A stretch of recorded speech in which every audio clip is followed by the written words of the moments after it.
Amigas y amigos, bienvenidos a un nuevo episodio de su podcast Más que el Fútbol, en donde nos encanta hablar sobre el deporte que mueve al mundo. En esta ocasión tenemos a un gran invitado, como siempre, agradecido con el amigo José Antonio Lizana desde Chile, nuevamente con nosotros. ¿Qué tal, amigo José? ¿Cómo está? ¿Cómo se encuentra? Hola Alberto, ¿cómo estás? Un gusto siempre estar en tu programa. Un agrado, hace tiempo que no conversamos, pero siempre es un agrado poder intercambiar, bueno, opiniones y acerca de lo que está pasando en estos tiempos premundial aún de Qatar y donde se ha movido todo el concierto mundial del fútbol en torno al Mundial, que bueno, nosotros tristemente quedamos eliminados, pero México clasifica y siempre es un muy buen representante de América. Y vamos a empezar con ese que es el tema central, me parece, de este episodio, el por qué una generación tan importante como la de Chile, campeona, de hecho bicampeona de la Copa América, después de lograr meterse en una final de Copa Confederaciones, y es cierto, caer ante Alemania y tener jugadores en los mejores equipos del mundo, ¿por qué esa generación no logra clasificarse nuevamente a una justa mundialista? Son dos ciclos los que se quedan en la orilla. En esta ocasión se quedan detrás de Colombia, que queda debajo de Perú, quien es el equipo que va a jugar la reclasificación por parte de Sudamérica. ¿Por qué esa selección tan ganadora en su momento e incluso llamada la mejor del continente, por qué nuevamente no puede lograr clasificarse a una Copa del Mundo? Bueno, lamentablemente después de la Copa América 2016 hubo una baja de rendimiento de la selección. Quizás el mismo, los mismos logros trajeron un desgaste y, y bueno, bajo la conducción de Juan Antonio Pizzi, Chile queda fuera del Mundial de Rusia. La Copa Confederaciones que tú nombrabas fue un punto de inflexión porque acusaron a los jugadores de desgaste, que quiso ir Chile a ese torneo con los titulares y finalmente se desinfló la última parte de las clasificatorias. Es muy complicado este torneo acá en Sudamérica, es muy competitivo, hasta el último partido. La diferencia entre el quinto, el sexto, el séptimo es de 1, 2, 3 puntos. Están muy pegados, son muy irregulares, se gana afuera y se gana en casa. Es muy dispar estas clasificatorias y Chile tuvo partidos clave, también como pasó en estas clasificatorias. En Rusia 2018 pierde con Paraguay en Santiago y también me parece que pierde con Bolivia en La Paz, que son puntos eh, bueno, se consideran ganados y finalmente por 1, 2, 3 puntos se puede quedar afuera en esta parte del mundo. En el caso de estas clasificatorias de Qatar 2022 se arrancó un proceso con Reinaldo Rueda bastante dubitativo, se tuvo que ir en la cuarta y quinta fecha. Llega un reemplazante, no era un técnico que armó este proceso, que fue Martín Lazarte, que fue un entrenador que dirigió acá en Chile a la Universidad Católica y a la Universidad de Chile, fue campeón local con ambos y dirigió en España, y él tomó este fierro caliente, por llamarlo de alguna manera, y siguió con el proceso con resultados bastante irregulares. Le costó encontrar el timón. Chile se agotó, no tenía goleadores, no tenía jugadores que marcaran la diferencia. Sin embargo, de la nada apareció Ben Britton, un jugador de origen inglés que apareció en la Copa América y en las clasificatorias y nos devolvió un poco la ilusión, pero eh, no hubo gol. Prácticamente a Lazarte le costó 4 o 5 partidos encontrar el camino al gol. Cayó afuera, ya venía precedido de las derrotas de Reinaldo Rueda en Venezuela, que también se consideran puntos a favor de Chile, y se empató con Bolivia en Santiago, se empató con Colombia en Santiago. Perder puntos de local es prácticamente hipotecar la clasificación al Mundial. ceder en casa es algo que no puedes hacer en Sudamérica y Chile tuvo varios puntos flacos en casa. Perdió con Brasil, perdió con Argentina, perdió con Uruguay y prácticamente se cede en esos términos una clasificación a un mundial con lo apretada y reñida que es. Se perdió con Colombia de visita, no se obtienen grandes resultados y eso complica más eh, el penúltimo partido o antepenúltimo partido de Chile con Brasil. Lasarte coloca a 7 jugadores de la selección del Mundial de Sudáfrica, del Mundial de Brasil prácticamente. Pasaron los años y Brasil, si pudieron ver el partido en México, fue una tromba, fue un equipo de robots frente a un equipo chileno que resistió 35 minutos del primer tiempo y también a veces el arbitraje en Sudamérica está muy condicionado con los equipos grandes. Cobran inmediatamente un penal, anulan ciertos goles a los equipos no tan poderosos y eso hace muy complicado. Hay una mano de entradita en el partido con Uruguay que no le cobran a Uruguay, un penal favorable a Chile, que en todo el mundo se comentó, y esas cosas van condicionando las clasificatorias también y los errores propios. Eso termina sacando a Chile de este mundial y bueno, el trabajo de darle tiraje a la chimenea, de poner jugadores nuevos, no se realizó y bueno, terminamos fundidos con jugadores extraordinarios que nos dieron 10, 12 años de grandes logros.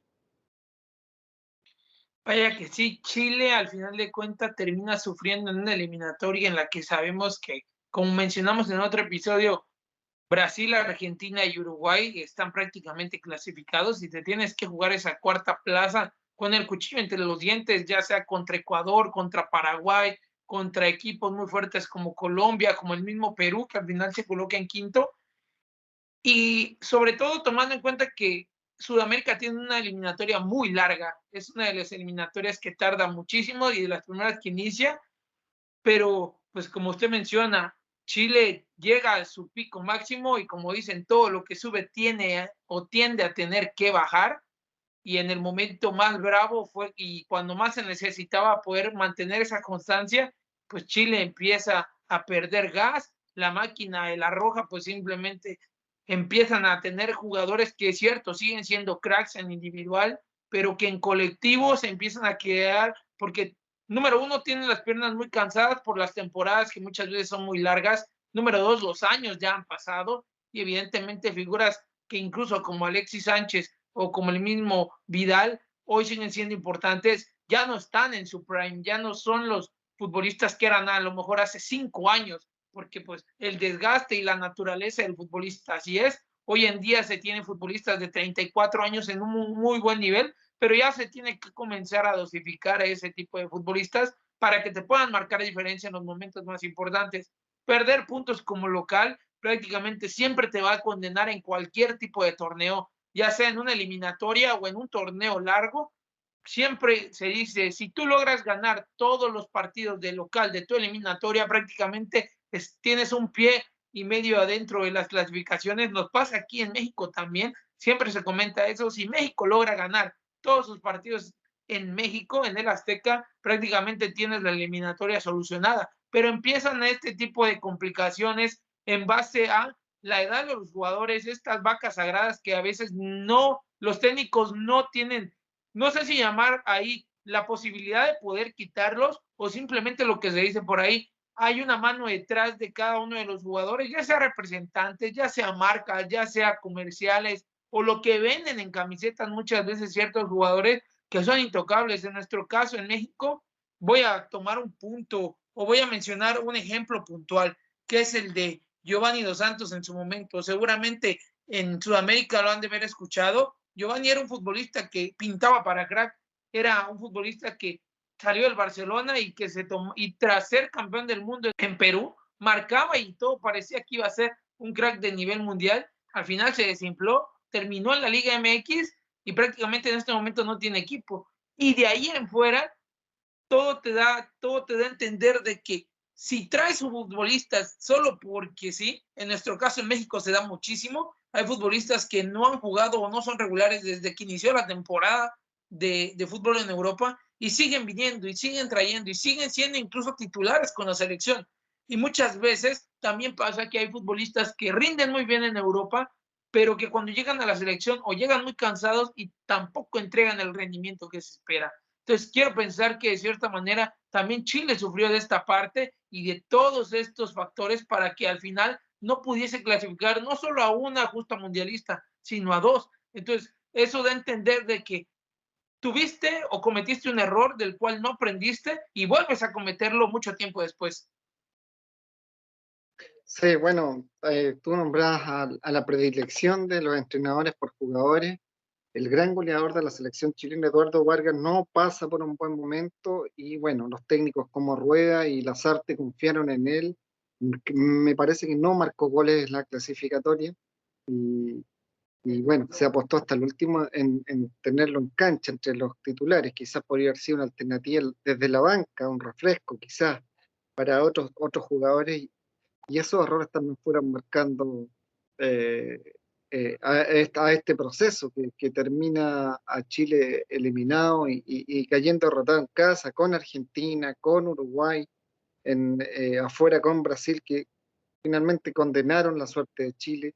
Se ilusionó al hincha, acá el periodismo lo ilusionó con una posible clasificación o repechaje, pero el juego tampoco eh, era fuerte, el juego tampoco a Chile lo hacía imponerse sobre los rivales. Ya te di el ejemplo del juego con Brasil, que Chile fue totalmente superado.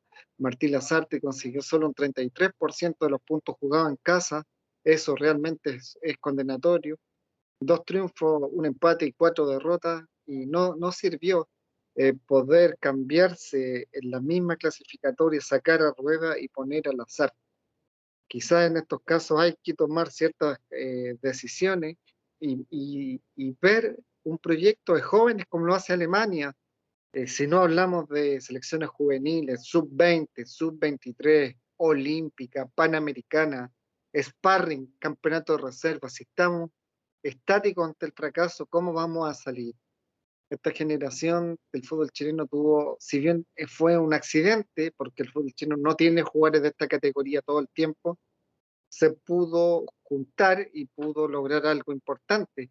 Será importante ahora trabajar sobre jugadores que no tienen esas mismas características. Un Alexis Sánchez sale una vez en la vida. Hace poco perdimos a Lionel Sánchez, ídolo del Mundial de Chile de 62. Son jugadores que salen una vez en la vida, pero hay que trabajar. Como decía, como lo hace Alemania, que se va a presentar a una Copa de Confederaciones con una selección B para darle tiraje. O sea, no tienen nada que perder. Hay que perder el miedo a colocar a gente joven y hoy día nos encontramos en una situación oscura, sin proyección, sin jugadores jóvenes, sin referentes jóvenes en el mundo, en Europa, sin goleadores. Realmente fundimos a la generación dorada porque los dirigentes quisieron explotar esto, porque los entrenadores no se dieron el trabajo, bueno, porque nos acomodamos a jugadores que rinden afuera, pero en el tiempo bueno, se fueron otros países, se fueron renovando, cambiaron Brasil, Argentina, tuvo procesos largos para llegar hoy día a lo que son. Ambos ostentan récords, no han perdido hace mucho tiempo y les costó, pero bueno, fue un proceso largo y creo que Chile tendría que tomar estos caminos, aprender también de los procesos de Uruguay, que hacen cambios de generaciones constantemente. Cuando hace muchos vimos en el Mundial de Sudáfrica Forlán, después aparece otro jugador, y así. Eh, Uruguay siempre está presentando buenos elementos, Suárez, Cavani, y ellos cambian de defensa, Godín, y en fin. Uruguay es un gran ejemplo de cómo se puede cambiar las generaciones y no dañar, digamos, de la manera que se dañó en el fútbol chino, de quedar prácticamente sin nada, sin clasificaciones, sin repechaje y sin jugadores, que es lo peor. Hay un trabajo muy importante que se tiene que hacer en Chile y bueno, empezar quizás con un nuevo técnico y bueno, y trabajar duro para poder construir. un proyecto que nos lleve, si no es esta cita, queda muy poco además. Se está jugando la de Qatar, pero ya queda muy poco para la de México, Estados Unidos y Canadá. Pensar en 2 ciclos para poder llevar a una selección a un mundial. Vaya que sí es complicado pensar, sobre todo en Sudamérica, cómo enfrentar esta parte de una clasificación a un mundial. Es todo una odisea. Pues sí, justamente de lo que usted menciona, jugadores jóvenes, es de lo que aquí en México se menciona también mucho. En este caso, puntualmente, se habla de Marcelo Flores, un futbolista que milita en el Arsenal, las inferiores del Arsenal, y que ya fue llamado al primer equipo por Arteta.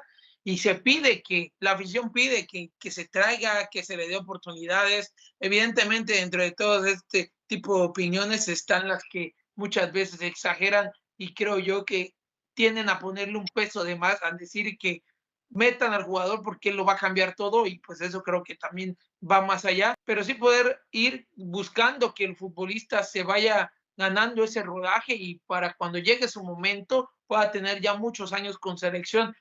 Evidentemente Alemania es quizá uno de los mejores ejemplos de esto, tienden a hacer cambios generacionales muy buenos. Es evidente que el mundial pasado tuvieron este problema de caer en fase de grupos, pero ahí viene nuevamente como favorita siempre Alemania y siempre haciendo esos recambios de jugadores que ni nos damos cuenta. De repente desaparecen los Klose, de repente desaparecen los Podolski, de repente desaparecen los Lehmann y aparecen los Neuer, aparecen los Kroos, aparecen un sinfín de futbolistas que también ya van para afuera y van a volver a aparecer, como son los Havertz, como son otro tipo de los Wirtz, son futbolistas jóvenes que ya están dentro de los mejores equipos del mundo y que vienen como nueva camada. Entonces son el reflejo perfecto de que si las potencias tienen a darle oportunidad a los jóvenes y correr riesgos, aunque eso signifique muchas veces quizá para muchos quedar en ridículo en un torneo, vale la pena con tal de pensar a largo plazo. Yo soy de los que piensan que siempre tienes que pensar a largo plazo. Así existan futbolistas dentro de una generación que te han dado muchísimo. Pasó incluso con equipos como el Barcelona, incluso como el mismo Milan en su momento, que tenían cracks que les habían dado todo, y mantienes esos futbolistas por ese agradecimiento. Pero ¿qué es lo que termina pasando? Muchas veces te terminas hundiendo con ellos porque los años pasan y los años pesan muchísimo, y sobre todo en un deporte que hoy en día ya no es simplemente jugar a la pelota. Hay muchas cuestiones atléticas detrás de todo este deporte, detrás de este juego, y ya no simplemente son 11 contra 11. Hay toda una preparación física que hoy en día, con más de 30 años, ya comienza a pesar en cada uno de los futbolistas. Hay partidos que condenaron a Chile en estas clasificatorias. Eh, hay un empate con Bolivia de local 1-1. Se perdieron casi más de 10 opciones de gol. No entró la pelota. Después hubo un penal también bastante discutible en ese partido y se hipoteca los puntos con Bolivia en casa. Hay que ganarlo históricamente. Hay una derrota ante Brasil, se jugó muy bien, pero Chile cae con Brasil. Si quiera a los grandes hay que sacarle por lo menos un punto, ya sea de local o de visita, también se pierde por un punto de inflexión. Colombia, bueno, de visita también nos ganó 3-1. Perú también nos ganó 2-0 en Lima, y fueron resultados que realmente dejaron a Chile.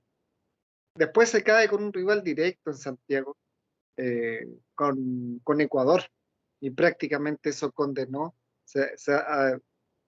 Veníamos precedidos de un triunfo a Paraguay por 2-0 y Venezuela 3-0, y se le había ganado a Paraguay en Asunción 1-0. Era un muy buen momento de La Roja, se metió cuarta en la clasificatoria, en clasificación directa, y el partido siguiente cae con Ecuador. Era un partido para ganarlo en Santiago, a pesar de que el rival venía con gente. Ecuador un muy buen rival, un muy buen equipo, pero en casa esos puntos se debieron asegurar. Fue superior Ecuador en todo el encuentro. Hubo una expulsión de Arturo Vidal insólita, creo que en la primera media hora ya salió expulsado. Y bueno, todo se viene de lo difícil de enfrentar posteriormente la fecha siguiente a Brasil, a Argentina, a Uruguay, que ya sentenciaron la suerte de Chile en estas clasificatorias. Durísimo, durísimo torneo. Hoy día ya no está Martín Lazarte, dejó el cargo y se está testeando a entrenadores como ese ex ayudante de San Paoli, Sebastián Becachese, bueno, y otros entrenadores, por ahí se habla de otros entrenadores, pero es complicado poder tomar, al menos va a tomar un proceso desde cero y podrá plantear algo, lo mismo que se esperaba con Rueda, plantear un proceso, no tomar en un campeonato tan, tan caliente como las clasificatorias, poder tomar el cargo, que es muy, muy difícil. El trabajo que le tocó a las artes fue muy complicado, el camarín también estaba un poco peleado, Vidal con Bravo, y tuvo que ir restaurando poco a poco algunas cosas, pero no alcanzó con, con bueno, bajo su dirección técnica, no alcanzó para ir al Mundial. Complicada situación que se le viene a Chile durante este tiempo. Evidentemente, a Colombia le pasó en su momento. Tuvieron este tiempo de reconstrucción, se terminaron metiendo nuevamente a justas mundialistas como lo fueron en Brasil 2014 y nuevamente vuelven a quedar fuera selecciones como la chilena, como la colombiana, que normal ya nos habían acostumbrado a estar en su momento en los mundiales, pero eso es lo que te dan las eliminatorias de Sudamérica. Te pueden dar a un equipo como Ecuador que está ahí, como te pueden quitar también a otras selecciones, como en este caso las ya mencionadas. Pero sí, complicado, tendrá Chile que pensar en renovar una generación, porque es evidente que pensar en que los Vidal, que los Sánchez pueda llegar, pues sí es bastante complicado. Quería entrar en otro tema para poder platicar con usted, sobre todo tras lo ocurrido. Pues sí, aquí en México se mencionó mucho tras lo ocurrido en Querétaro, una situación muy puntual, que las barras son un peligro para el fútbol, que las barras deben ser eliminadas, que esta parte de, por lo menos en México, de las barras es dedicada para otro tipo de cosas, de situaciones. Y se mencionó mucho a Sudamérica, me tocó escuchar y leer muchas, ya sea programas, ya sea audio, ya sea información de que en Sudamérica en su momento o incluso había problemas con las barras, pero es ahí donde nada mejor que preguntarle a una persona que ha vivido el fútbol meramente sudamericano, que me pudiese dar su opinión en base a eso. ¿Qué problemas realmente? Y si es cierto que las barras llegan a complicar mucho el fútbol en cuanto a los estadios, en cuanto a aquí, el concepto que se tiene en México de que el fútbol tiene que ser en un ambiente familiar, y si en Sudamérica se da de la misma forma, puntualmente igual en Chile. Bueno, Alberto, vimos por televisión los trágicos, bueno, las trágicas imágenes del enfrentamiento entre la Barra de Querétaro y Atlas, una vergüenza del fútbol mundial, no solamente de México, sino que se ocurre en todo el mundo. En los años 80 vimos lo que pasaba en el fútbol inglés también, bastante dramático, y acá en Sudamérica el fútbol se vive con mucho fervor, en Argentina, en Brasil. Las barras bravas tienen su origen en Argentina, con los grandes clubes, Boca, River, y en general el fútbol argentino vive de una manera muy apasionada. Y nosotros en Chile copiamos un poco el concepto de barra brava. Había barras estudiantiles, barras juveniles, pero copiamos ese concepto de barra brava, ¿cierto? De agresividad en los estadios. Y ha sido un problema, no se ha controlado las barras. Los partidos se jugaban en la noche en Chile en los 80, en los 90, y estos clásicos entre los clubes más tradicionales se, se llevaron al mediodía. Hoy día tú tienes un clásico a las 11 de la mañana. El fútbol, por el riesgo de que ya tengas luz del día, que no se escondan en la noche. Igualmente hay conflicto, igualmente hay un despliegue policial impresionante para acompañar a las barras. Con la pandemia se dejó entrar solamente la barra local, una serie de medidas, pero no se ha logrado solucionar. Ha habido enfrentamientos en los estadios, muertes afuera de los estadios, peleas entre barras. Es un problema que no ha tenido solución en Chile.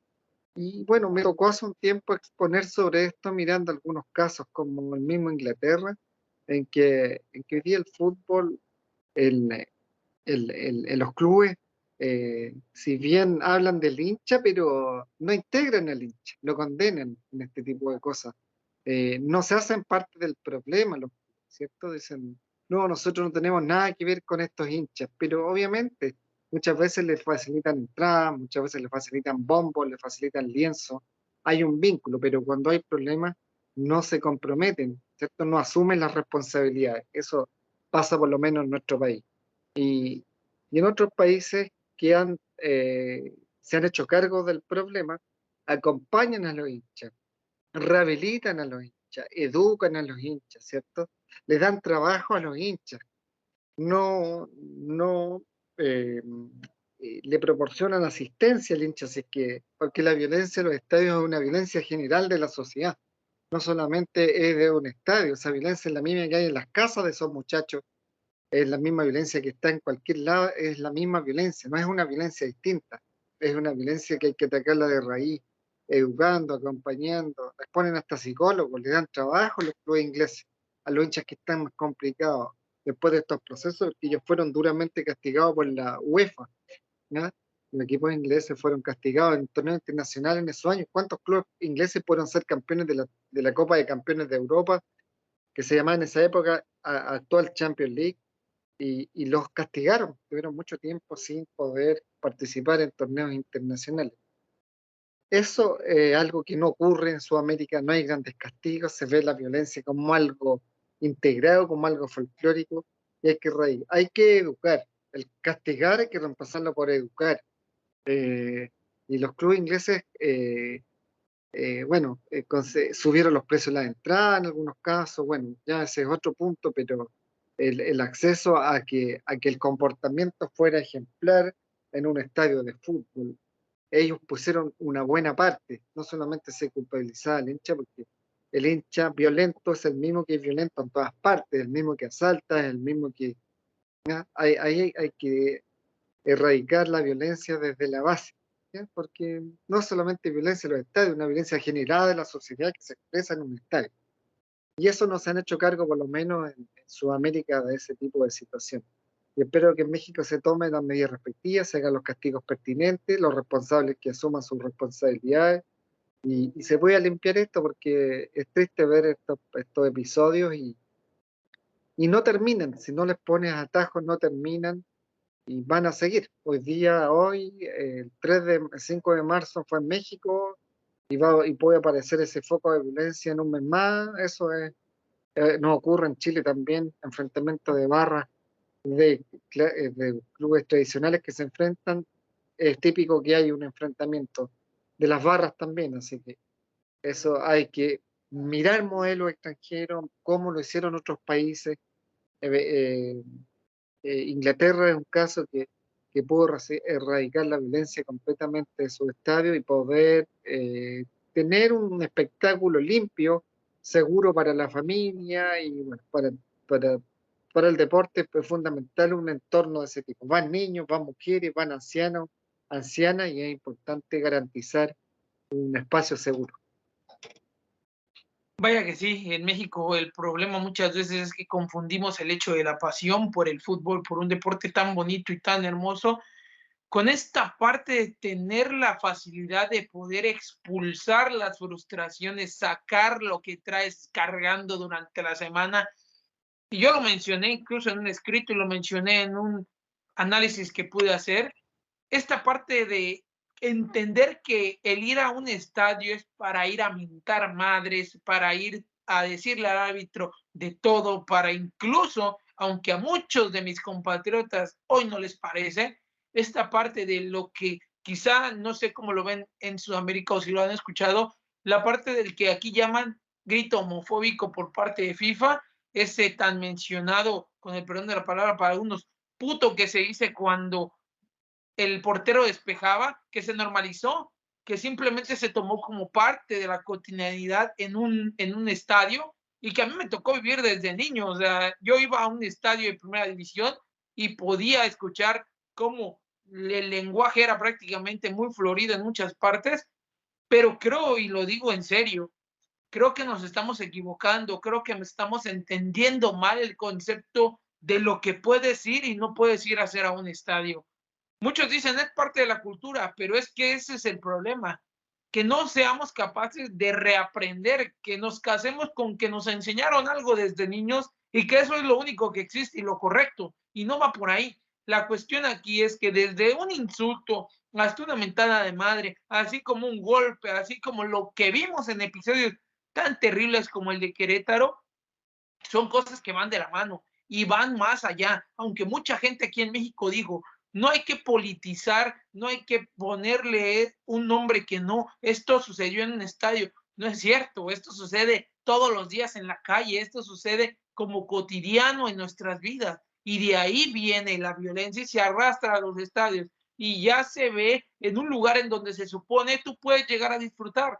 Entonces, creo que desde ahí estamos mal, en intentar normalizar algo que no es normal desde ningún punto, porque no lo es. El hecho de que se haya hecho por muchos años no quiere decir que esté correcto, que esté bien, y que muchas veces la queja aquí en México era de que vamos a seguir gritando y mentando madres cada que el portero despeje, porque la federación no es capaz de poner, no sé, de poner rivales adecuados en lo que aquí en México llamamos como el moletour, en que la federación no es capaz de poner a los jugadores que debería poner en la selección, o que la FIFA nos va a castigar con, no sé, algún problema, y que la FIFA son unos vendidos, y que, o sea, siempre intentamos poner de pretexto que hacemos lo indebido porque otros lo hacen en lugar de poner soluciones. Mencionaba algo muy interesante sobre los hooligans en su momento en Inglaterra, cómo los ingleses lograron darle la vuelta a una situación que me parece era muy complicada y que se presentaba, quizás no como aquí en México, que no sucede siempre, pero allí en Inglaterra el problema era muy grave, era prácticamente de cada partido todos los días. Entonces, ¿qué pusieron o cómo lograron darle la vuelta a algo tan complicado? Invirtiendo en los hinchas, intentando darle la importancia a que el hincha es la persona dentro de este deporte, una de las personas más importantes, porque son los que te meten gente en el estadio, los que te dan el dinero para poder mantener un estadio, incluso a los jugadores, son los que compran la camiseta, y que no les den la importancia y que simplemente los veas como un producto en el que cuando no hay partido pues no me sirven para nada, creo que es un problema muy grande y al final de cuentas termina alimentando una problemática que si de por sí en la sociedad ya es grave, simplemente lo que hace es acrecentar y no ponerle una solución, por lo menos en lo que es tu núcleo, que es dentro de un estadio. Si puedes hacer más por la comunidad, si puedes hacer más por lo que es la ciudad o por el país en el que estás, pues mucho mejor, tomando en cuenta que el fútbol es un deporte que pega mucho en la psicología de las personas y pega mucho en el bienestar o en la parte en cómo se siente una persona durante toda su semana en su vida normal o su vida diaria. Sí, bueno, tú lo comentabas, los clubes muchas veces, los administradores de los clubes no hacen mucho por esto, no se involucran en, en el problema, como en esos países, bueno, y esto sigue sucediendo. Chile no se ha erradicado, la pandemia, como no hubo público, alejó un poco a los hinchas de los estadios, pero hace poco hemos visto focos de violencia que no se combaten, que no ha habido una política seria para poder eh, controlarlo, para poder solucionarlo. Y bueno, una gran responsabilidad tienen los mismos clubes que no se hacen cargo, utilizan al hincha como un consumidor, pero en dado el momento no lo acompañan en este proceso, como los casos que te mencionaba de países que sí los incluyen, los rehabilitan, lo hacen parte, que sienten el club como parte suyo, pintando el estadio, haciendo arreglos, colocándole psicólogos incluso. Es increíble, pero es cierto. Y este problema se soluciona con el apoyo y la cooperación de todos. Y eso no se ve acá.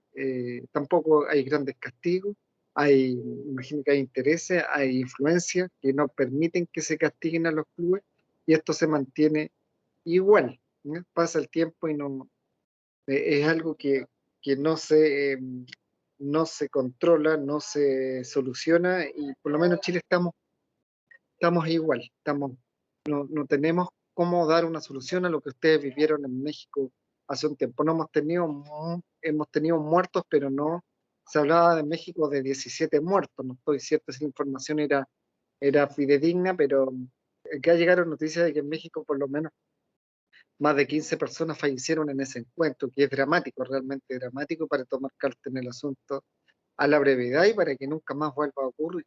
Eh, Espero que en México se tomen las medidas correspondientes, no le tengan miedo a estos grupos de hinchas que, como decíamos, o mal llamados hinchas, que muchas veces son financiados por los mismos clubes. Entonces, ¿de qué estamos hablando? Es muy complicada la situación.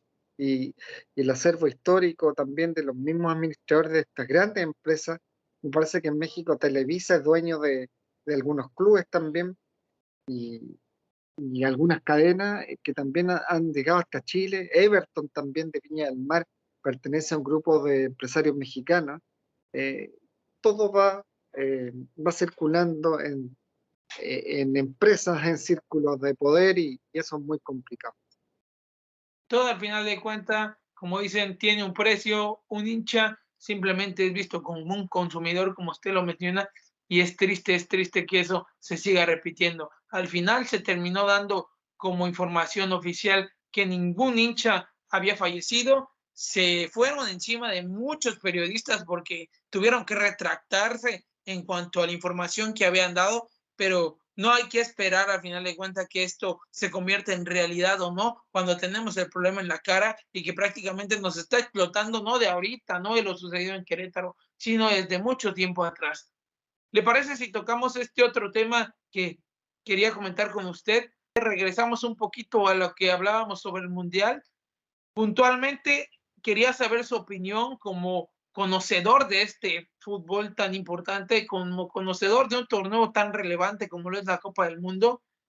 ¿Qué piensa al respecto de todos estos grupos, o más que nada puntualmente del grupo de México? Y recordemos que México se encuentra con Argentina, con Arabia Saudita y con Polonia puntualmente en este grupo que es muy complicado para México. A mi parecer, es bastante complicado, pero pues siempre México, nosotros tenemos o por lo menos yo creo que México tiene un dicho muy claro aquí que es, dependiendo del sapo va la pedrada. ¿A qué me refiero con esto? Si México se enfrenta contra equipos de la zona, ya sea Honduras, El Salvador o Jamaica, a veces dan unos partidos terroríficos. Y los ves en el Mundial jugando contra Alemania, contra Brasil, contra Holanda, y dan partidos impresionantes. Entonces, esa parte en la que México no puede mantener un estándar es la que muchas veces lo hace sufrir y a mi parecer no le permite pasar a la siguiente ronda. ¿Cómo ves el grupo de México, amigo José? Bueno, el mundial es difícil, llegar a un mundial y todo se juega en la vida, crecen mucho los rivales, no hay rival chico. Sin embargo, como te decía, la construcción de los mundiales está con estos bombos uno, bombos 2, bombos 3, y ahí se va discriminando un poco a los equipos. Sería interesante ver otra estructura de mundial. México debería pasar junto con Argentina en la segunda ronda, pero bueno, no he visto las llaves. A quién sería el rival? ¿Con qué grupo se enfrentaría México? Si sale segundo, se enfrenta con un cabeza de serie. Entonces, cada vez te van a los equipos de la medianía como Chile, cada vez vas teniendo piedras muy, eh, eh, digamos, tablas en tu rueda. Hay palos en la rueda que no te dejan pasar. Ya te comentaba que a Chile le tocó en segunda ronda los últimos tres mundiales con Brasil. Entonces, muy complicado este formato para pensar en una hazaña prácticamente de equipo. Y hace un rato también te comentaba de lo que veo también con estos intereses creados en el Mundial, estas empresas vinculadas a estas marcas, que ya prácticamente los monopolios se están enfrentando entre sí. Las mismas marcas en un Mundial. Chile se vistió en Sudáfrica 2010 con una marca que se llama Brooks. Y nunca he visto un campeón del mundo con Brooks. De hecho, mirá, el otro día Argentina 86 con Lecoq Sportif. ¿Y cuántas veces hemos tenido campeones de otras marcas? También hay que mirar hacia eso, porque un equipo, perdón, una selección que no es poderosa, es muy difícil que llegue arriba en el mundial. Así que México desconozco con quién le tocaría en la segunda ronda, pero debiera pasar y superar a Arabia Saudita, a Polonia y Argentina, hacerle un muy, muy buen encuentro. Prácticamente se dice que si México logra pasar a octavos de final, la tiene muy complicada, ya que el grupo que tiene enfrente sería el del actual campeón del mundo, el de Francia, y sería contra Francia el equipo que se enfrentaría. Y como usted mencionábamos y platicábamos hace un momento, ojalá y se dé la maldición del campeón y así Francia no pudiese pasar y que México lograra clasificarse como segundo, sería maravilloso, pero se ve bastante complicado.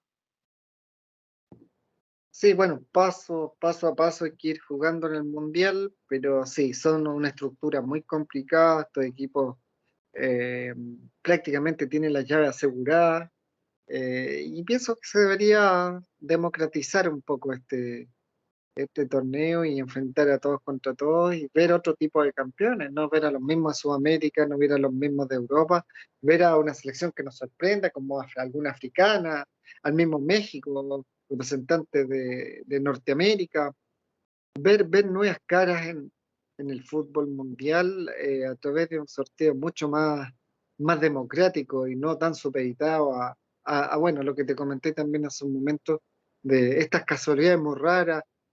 Chile en 3 mundiales, enfrentándose con Alemania, en otros 3 con Italia, en otros 3 con Brasil.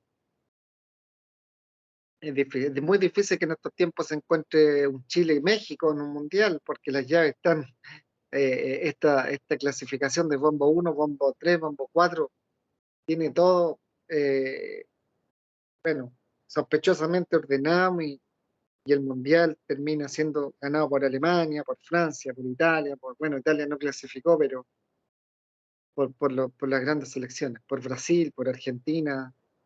Inglaterra también desapareció de estas citas, de estos grandes, de estos podios de los mundiales, pero siempre está allí. También se está jugando la Copa Libertadores de América, en Sudamérica también pasa algo parecido también. Los equipos brasileños, argentinos también llevan 3, 4, 5 representantes a Copa Sudamericana y también terminan ganando, se reparten las copas. También haría falta quizás unos formatos más, es por grupos también, sí, quizás otro tipo de formato, porque se cae en lo mismo. Eh, en grupos que están con Brasil, Argentina, con varios representantes y los países de menor rango futbolístico con menos representantes y terminan ganando los mismos. Así que también es un tema hoy día en las copas sudamericanas aquí de clubes.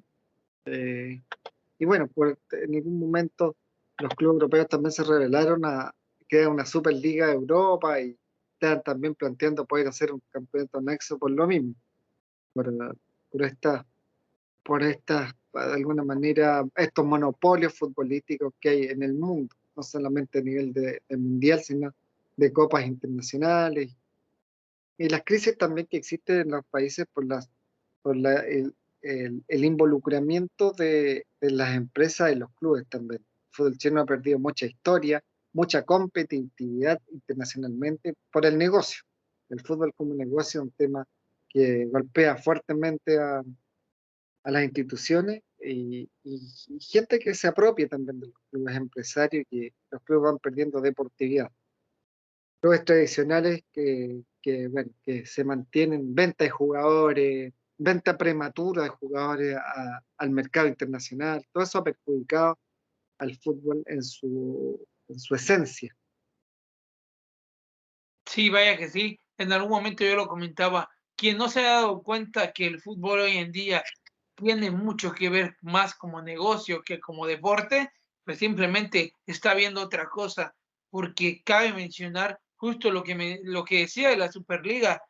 En algún punto estos grandes equipos que en el papel son los que más venden para un torneo como la Champions League, mencionaban que la razón por la que querían hacer la Superliga era porque UEFA elabora estos torneos que, como usted bien menciona, tienen mucha ventaja para estos clubes, pero que al final de cuentas, mucho del dinero que estos mismos clubes generan, ya sea por aficionados, por hinchas que van y compran la playera, que son los estadios que más se llenan, prácticamente todo ese dinero se lo queda la UEFA y prácticamente estoy seguro que en este caso Conmebol hace exactamente lo mismo con los equipos de Libertadores. Tienen muchos equipos en Libertadores que saben que van a llenarle los estadios, saben que van a ser los focos de este torneo y por eso terminan metiendo más equipos brasileños, terminan metiendo más equipos argentinos, porque son los que venden. Y en la molestia de estos clubes, en la molestia de estas instituciones, pues terminan diciendo, si yo soy el que vende más pues, y a mí me toca muy poco, ¿por qué no yo hago y me independizo con otro grupo de Claro, equipos también que son la élite en el papel y pues termino ganando lo que realmente merezco? El problema es eso muchas veces, que las organizaciones como Conmebol, como UEFA, como la misma CONCACAF, terminan armando un negocio en el que solo les conviene a ellos y realmente no terminan beneficiando tampoco ni a los clubes grandes ni a los clubes pequeños. Resulta que la UEFA está en contra ahora sí que de la Superliga, pero crean la Conference League. Y eso entonces, ¿a qué se refiere? ¿A seguir generando más dinero para la misma UEFA o realmente para los clubes? Ese es uno de los grandes problemas y uno de los grandes predicamentos sobre esta situación de que los clubes quieran independizarse para poder buscar generar el dinero para ellos, que son los que prácticamente venden estos torneos y no las confederaciones.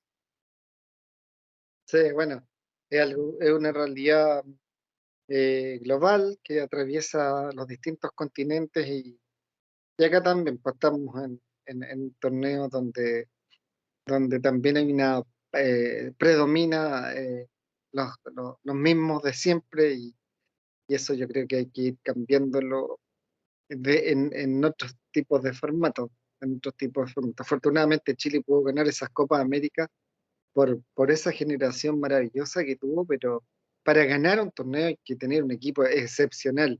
Lo mismo pasó con la Universidad de Chile de Jorge Sampaoli, que ganó la Copa Sudamericana y tuvo que tener un equipo excepcional, y Colo Colo el año 91 ganó la Copa Libertadores de América también con un gran equipo. Entonces ojalá que no quede supeditado a tener un equipo histórico, sino que haya más competitividad y más posibilidades de acceder a otras instancias. Es muy difícil, pero bueno, esperemos que esto cambie en algún momento.